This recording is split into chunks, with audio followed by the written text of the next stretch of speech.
For information, Patrick is going to go to Dallas for a second opinion with Dr. Cooper. You just heard Andy Reid confirm that Patrick is heading to Dallas, and the reason behind that trip has pushed the entire Kansas City Chiefs building into uncharted territory. What Reid said next in that same press conference is what has fans questioning whether this partnership can survive what's coming. The press conference that set everything off. To understand why people are suddenly asking whether Andy Reid can still work with Patrick Mahomes, you have to rewind to what happened in Week 15 of the 2025 season. The Kansas City Chiefs hosted the Los Angeles Chargers at Arrowhead Stadium on December 14, 2025, and the game was everything the season had become. Close, grinding, and decided by a handful of plays that did not go Kansas City's way. Mahomes finished the afternoon with 16 completions on 28 attempts for 189 yards, no passing touchdowns, 1 interception, and a rushing score. The Chiefs lost 16-13. That alone would have been a bad day, but late in the game, something far worse happened. Mahomes went down on a non-contact play, his left knee buckling as he planted and tried to extend a throw. The stadium went quiet. An MRI the next morning confirmed the worst-case result, a torn ACL combined with a torn ACL in his left knee. It was the first major injury of Mahomes' career, and it ended his season on the spot. That loss dropped Kansas City's record below the line where a playoff run was still mathematically possible. For the first time since 2014, the Chiefs were going to miss the postseason. For the first time since 2012, Andy Reid was going to finish the year with a losing record in Kansas City. Less than 24 hours after that game, Andy Reid walked into the building to meet the media, and this is where the conversation that sparked the title we're looking at today really begins. The press conference opened with Reid sounding drained but composed. He said he had reviewed the tape and basically felt the same way he did the night before, that there were things to clean up across all 3 phases, and that there had been some good signs from the young players, but not enough of them. Then Reid delivered the line that would soon spread everywhere. For information, Patrick is going to go to Dallas for a second opinion with Dr. Cooper. That was the first public confirmation from the head coach that Mahomes' injury was serious enough to warrant a trip out of Kansas City to see an outside specialist. The doctor in question, as confirmed later in the session, is Dr. Dan Cooper, the longtime physician for the Dallas Cowboys and one of the most trusted knee surgeons in professional football. A Patrick Mahomes press conference that begins with the head coach sending his quarterback to Dallas for a second opinion on a reconstructive surgery is not a routine Monday in the NFL. Reid kept his tone level. He offered an update, promised further information as it arrived, and acknowledged that the other injuries from the game were not ready to be discussed publicly. Then he handed it over to the room for questions, and that was when the harder part started. Reporter after reporter wanted to understand the same thing. How was Patrick taking this? What did it mean for the rest of the season? And underneath every question, unspoken but clearly hanging in the air, was the bigger one. What does this mean for the Reid and Mahomes era in Kansas City? The first question came from Pete Sweeney, who pointed out that this was new territory. Mahomes had never had to face a long rehab before, and Sweeney wanted to know how Reid thought he would attack it.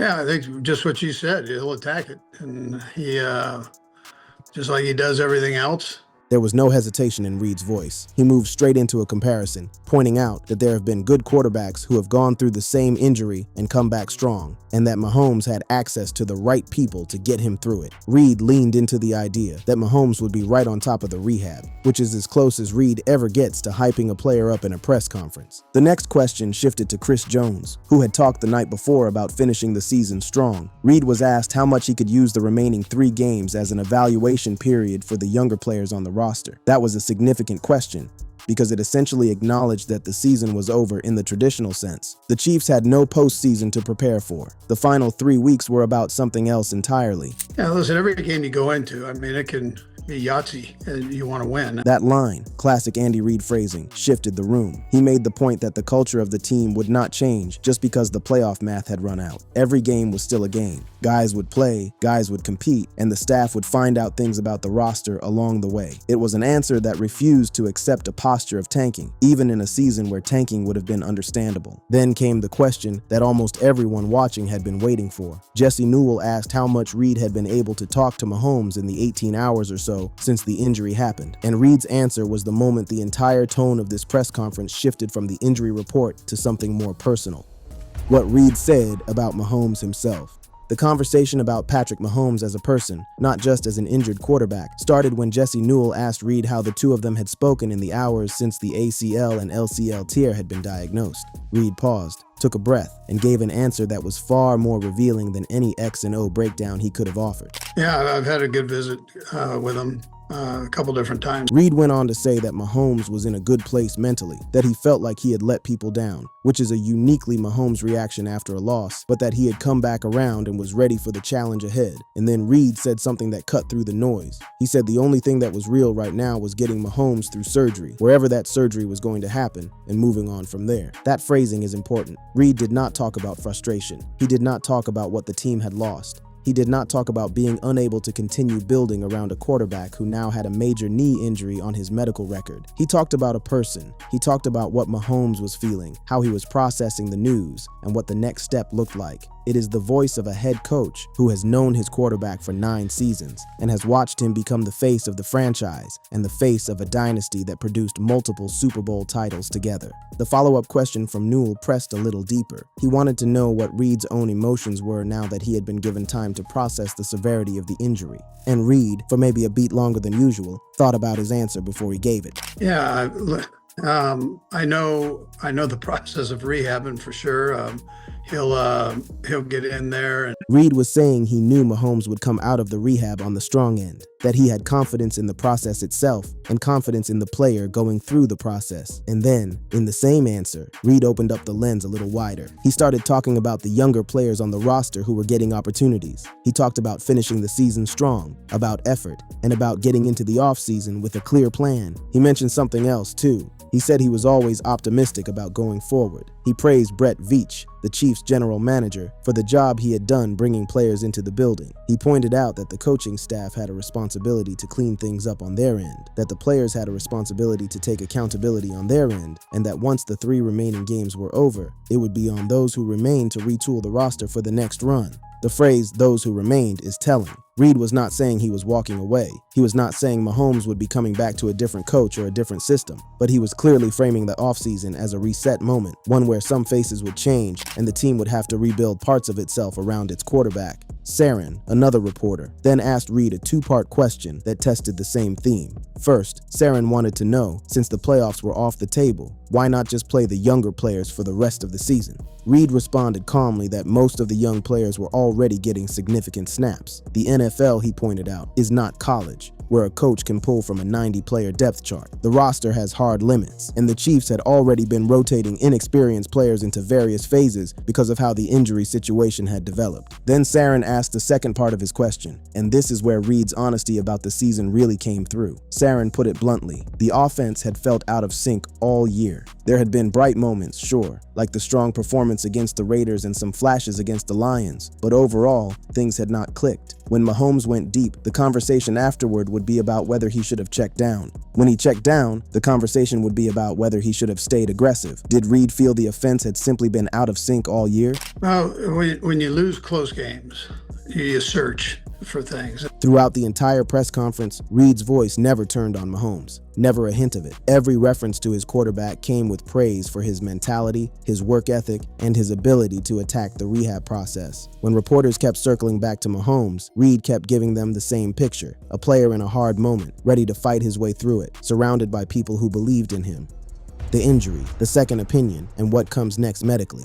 To really read this press conference correctly, you have to understand what an ACL and LCL tear actually means for a quarterback, especially one like Patrick Mahomes who plays as much off-script football as he does on-script. That is why Sam McDowell's question later in the conference carried real weight. McDowell wanted to know whether Mahomes was getting a second opinion because the Chiefs' medical staff was still trying to determine if there was damage beyond the ACL. No, but these guys normally do that. So on that, Sam, most guys get a second opinion. Reid estimated that well over 90% of players get a second opinion on a surgery of this magnitude, and that it was just part of the standard process. He was quick to close the door on any speculation that the trip to Dallas was a sign of distrust between Mahomes and the Chiefs' medical team.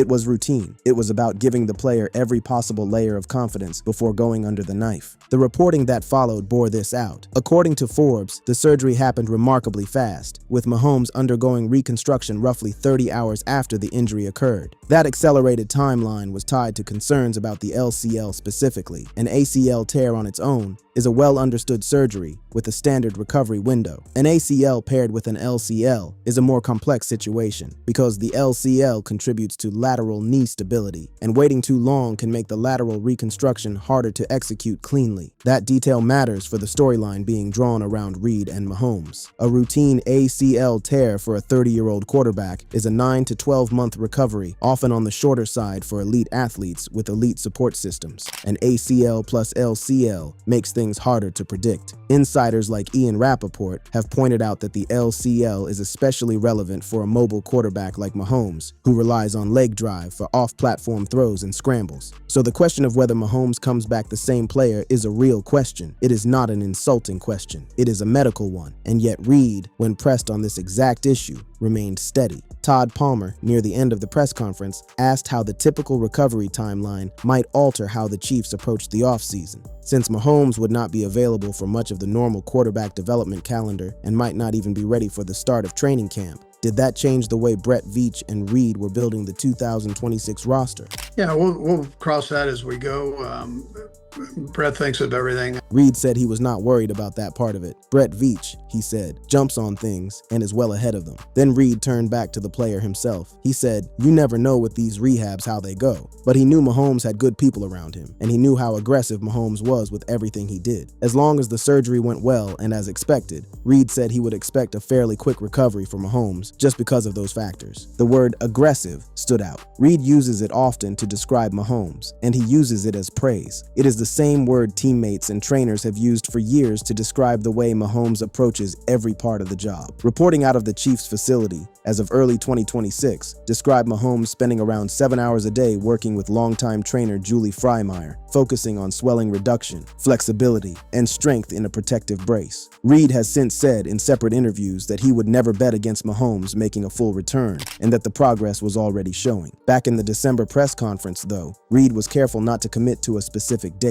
He refused to speculate on whether Mahomes would be ready for Week 1 of 2026, or whether there might be a soft opening to the season. That restraint was deliberate. Anyone in the building who had seen enough of these injuries knew that public timelines can turn into pressure on the athlete, and pressure on the athlete can turn into setbacks. Reid was protecting his quarterback even while giving a public update about him. The tweet the Chiefs had put out the night before confirming the ACL tear also came up during the press conference. Todd Lebo asked whether the initial diagnosis had mentioned anything about the meniscus or whether the injury report had just been limited to the ACL. Reid responded that what they had put out there was the information they had at the time.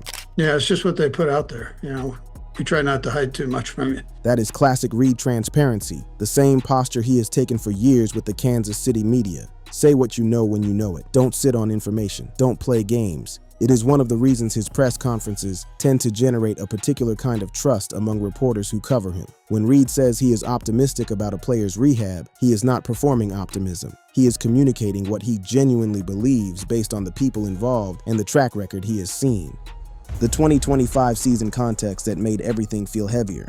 One of the reasons this press conference has been so heavily dissected is that it did not happen in a vacuum. It happened at the end of a season that had already been the strangest of the Mahomes era, and the pressure of that context magnified every word Reid said. To understand why headlines about friction between Reid and Mahomes started showing up weeks before the injury even happened, you have to understand what the 2025 Kansas City Chiefs actually were. The Chiefs finished the 2025 season with a record of 6-11, their first losing season since 2012, and only the second under Andy Reid in Kansas City. They finished third in the AFC West behind Denver and the Chargers. They missed the playoffs for the first time since 2014, which ended a 10-year postseason streak that had become one of the defining features of the modern NFL landscape. They were swept by all three division rivals. They lost 7 of 8 road games. They ended the season on a losing streak that included games started by backup quarterbacks Gardner Minshew and Chris Oladokun after Mahomes went down. The offensive numbers told the story in hard data. data. The offense averaged 21.3 points per game, ranking 21st in the league. The run game was one of the worst in football.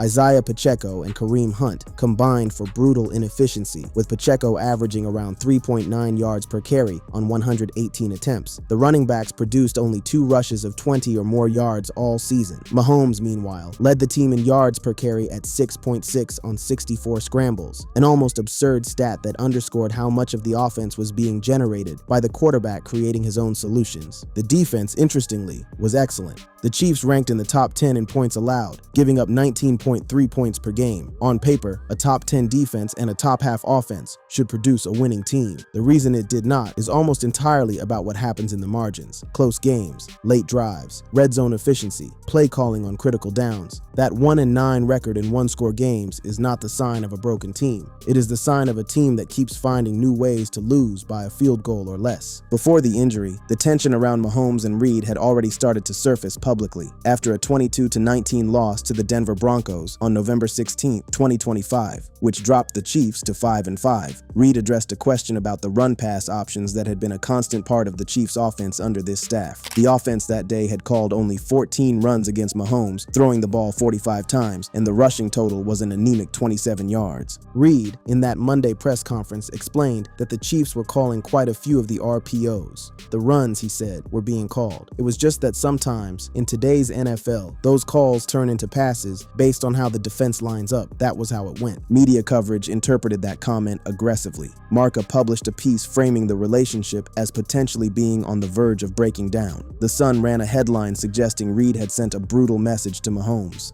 Fan reaction on social media accused Reid of throwing his quarterback under the bus. Some asked why, if Reid had a direct line to Mahomes through the helmet microphone. He did not simply tell him not to check out of the runs. Mahomes himself addressed the RPO situation a few days later. He spoke on November 19th and took direct responsibility for the offensive struggles. He said everything started with him. He said he was not making the throws he needed to be making. He said he had to be better at giving the guys around him chances. On the RPO question specifically, he said he felt he had done a good job of reading them, but acknowledged he needed to be more consistent in his reads and in hitting the deep ball. He mentioned a missed deep throw to Xavier Worthy as the kind of play that could have flipped the game. That exchange, weeks before the injury, is the background noise that made the post-injury press conference feel so weighty. There had already been a cycle of media framing the Reid and Mahomes relationship as strained. There had already been articles suggesting their partnership might be cracking. When the ACL tear happened and Reid walked into the press conference to deliver the news, every word he said got filtered through that pre-existing storyline. And yet, if you actually listen to the press conference without the pre-frame,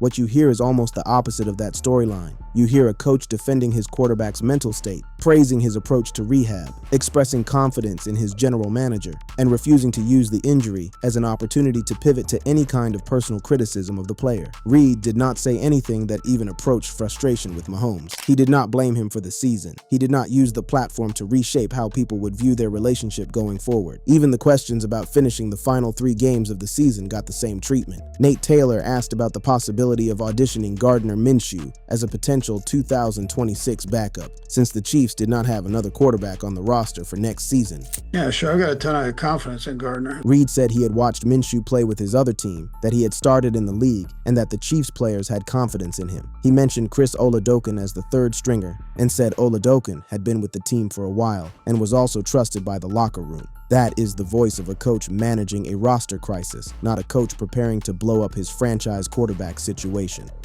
What Andy Reid is actually saying about the future. So what is the real message hidden inside the title of this story? What did Andy Reid actually reveal in that press conference? And how does it map onto the idea that he can't work anymore with Patrick Mahomes? The honest answer, when you lay the entire press conference out alongside the broader context, is that Andy Reid did not reveal anything close to that. He revealed the opposite. He revealed that Patrick Mahomes is going to Dallas for a second opinion. He revealed that Mahomes is in a good headspace despite the injury. He revealed that the rehab process has his full confidence. He revealed that Brett Veach is already thinking ahead about how to build around a quarterback in recovery. He revealed that the offseason will bring changes on the coaching side and the playing side, and that those changes will be designed to support Mahomes, not to replace him. What the title you clicked on is really built around is the framing of a coach who, after a lost season and a devastating injury, is essentially saying the current version of the Chiefs cannot continue. That version of the Chiefs, the one that lost 1-9 in one-score games, the one with the broken run game, the one with the depth problems at wide receiver, the one that finished 6-11, cannot keep operating the way it has been. Reid came very close to saying that directly in the press conference. He talked about retooling.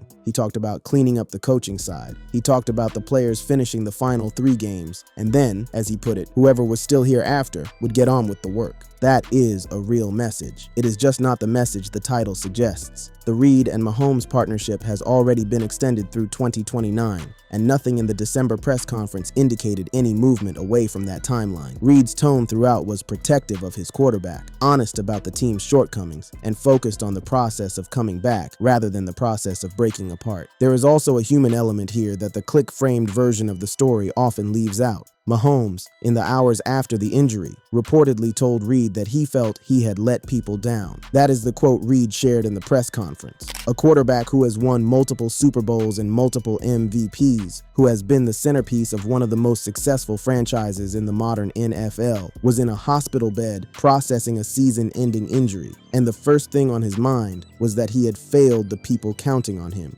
That is the player Andy Reid has spent almost a decade coaching. That is the player Andy Reid defended in public without needing to be asked. And that is the player Andy Reid believes, on the record, will come out of this rehab stronger than he went in. That is the work of an offseason. It is the work Brett Veach has been doing since December. It is the work Andy Reid referenced repeatedly during that press conference. And the underlying assumption in all of it is that Patrick Mahomes is the constant. The quarterback is the thing the team is being rebuilt around, not the thing being rebuilt away from. So when you see headlines or titles that suggest Andy Reid has revealed why he cannot work with Patrick Mahomes anymore, the accurate read is that those titles are describing a completely different press conference than the one Reid actually gave. Reid gave a press conference in which he updated the media on a major injury, defended his quarterback's mentality, praised his work ethic, expressed confidence in his rehab, and laid out a plan to retool the team around him for 2026. That is not the collapse of a partnership. That is the beginning of the next chapter of one. There is one more detail worth sitting with. Near the end of the press conference, Reid was asked about being out of the playoffs in December for the first time in a long time. Yeah, Todd, I mean, obviously, I'm not happy about it. He said nobody in the building was happy about it. He said the team strives for excellence every year. He said things happen in this league that there is a ton of parity and that sometimes you end up on the short end of it and have to go back and look at things, which can be healthy. He said they had good people to do that kind of evaluation with and a good nucleus of players to build from. Thanks for watching. Check out other cards on the screen.